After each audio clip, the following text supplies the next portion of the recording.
Well done on your efforts to achieve Brexit. Of course, we have now left. It's nearly been a month since our departure. Why do you think it took such a long time to happen? And were you ever in doubt that Brexit might not happen? Yes, there was a period when I was seriously doubtful that the referendum result was going to be implemented. It was when Theresa May had thrown away her parliamentary majority. The government had no authority in the House of Commons. The opposition was taking maximum advantage of it. And I was quite convinced that we could end up in second referendum territory. But as soon as, first of all, the council elections last year took place, and there was massive defeat for the government and for the opposition. And then we had the European elections, and of course it was an absolute rout in favour of the Brexit party. So I think at that point the message was getting home, and then of course we did have the final resignation of Prime Minister and the election of Boris, followed by a general election in which the slogan was "Get Brexit Done" from the Conservatives. So, yes, there was a period when I thought it wasn't going to happen, but it all began to take off in May last year. And by the Brexit Party not standing in all the constituencies in the general election, did this help Boris win his majority? Oh, I have no doubt. I mean, first of all, the fact that we didn't contest it in many seats, which would have actually meant that the Liberals would probably have come through the middle if we had.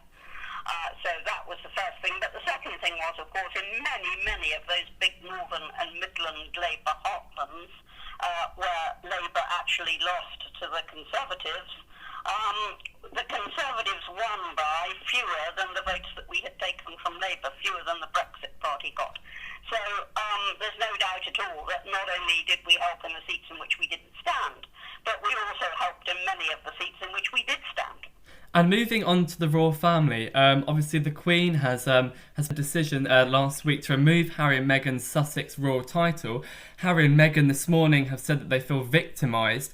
Did the Queen make the right decision to do this? Oh, absolutely. I mean, the Sussexes cannot have it both ways. They cannot say, we don't want to be royal anymore, we want normal lives, and then in the next instance say, oh, but by the way, we want to brand all our commercial enterprises as royal. That is absolutely not on. So, I mean, I think the Queen took the right decision. I'm sorry that Harry and Meghan feel victimised, but they have been feeling that for a long time. I don't think any of us will ever forget them standing there in Africa, in one of the most deprived areas of the world, whinging on about themselves and how they were badly treated by the press. Because in an interview on Good Morning Britain back in 2018, I remember you actually said that Prince Harry may have to make modifications in some way to his role. How were you so right about Harry and Meghan over 2 years ago? Well, to me it was always obvious. I said she could be troubled. That's often misquoted as would be trouble, but I actually said could be trouble.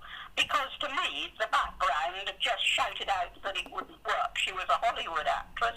She'd already got divorced after only 2 years of marriage. It just did not say she was obsessed with celebrity. It didn't seem to me the right sort of background for somebody to join the royal family, which is all hard slog, hard duty, and actually quite dull at times. And so I thought she could be trouble.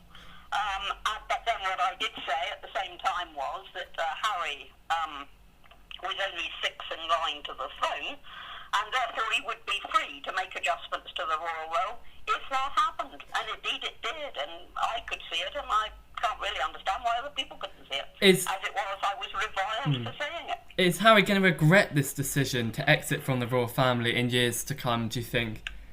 I honestly don't know. I mean, the nearest comparison is Edward VIII, and the fact is that he and Wallis Simpson remained married right up till death do us part. Yeah.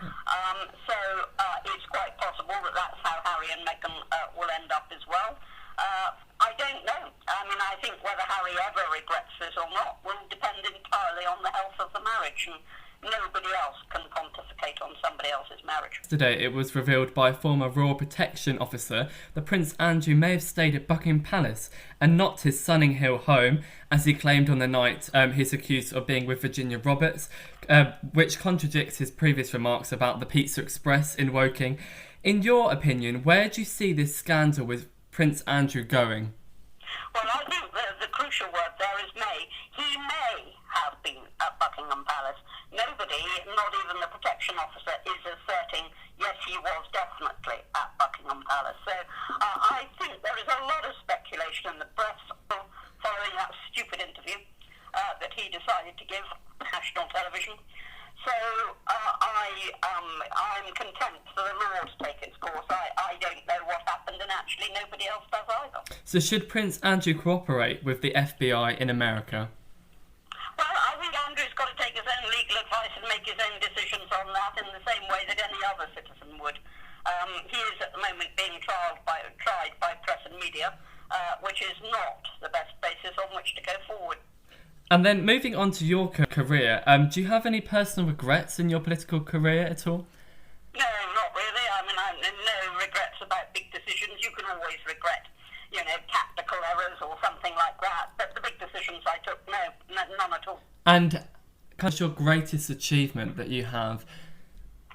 Well, whenever people ask me that, they always expect me to say something that I achieved on the front bench.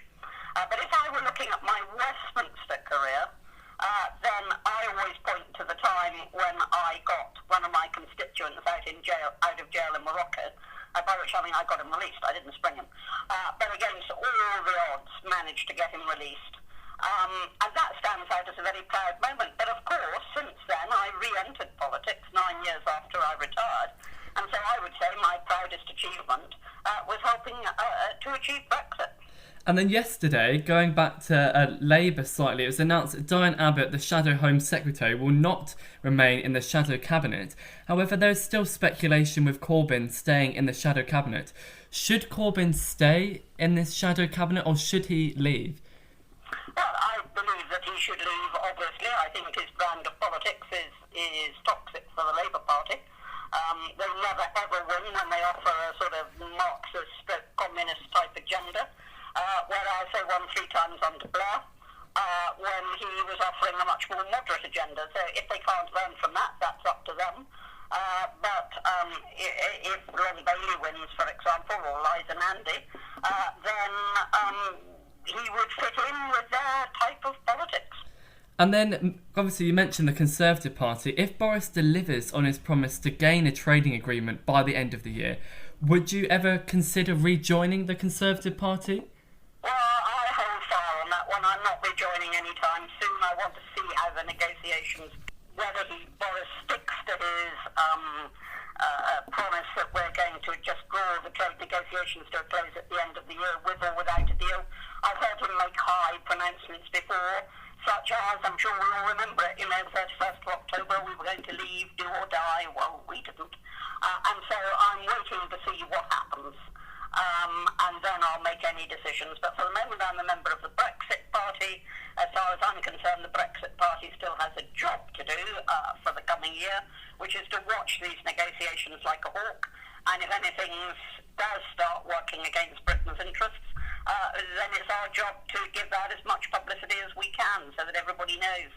And then moving slightly away from politics, what's the craziest thing you've ever done?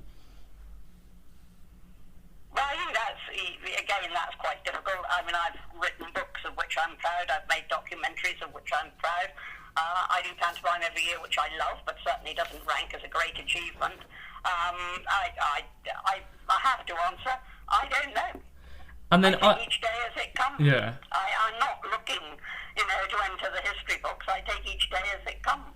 And I've grown up seeing you on various TV programmes over the years, on Strictly and, of course, Celebrity Big Brother. Which one did you prefer doing? Strictly. Strictly was just pure fun. And, of course, I was living normally. Big Brother was much more exacting. And you don't live normally. I mean, you're living in a house with other people in which you have no pens, papers, books, television, radio, no external means of entertainment at all.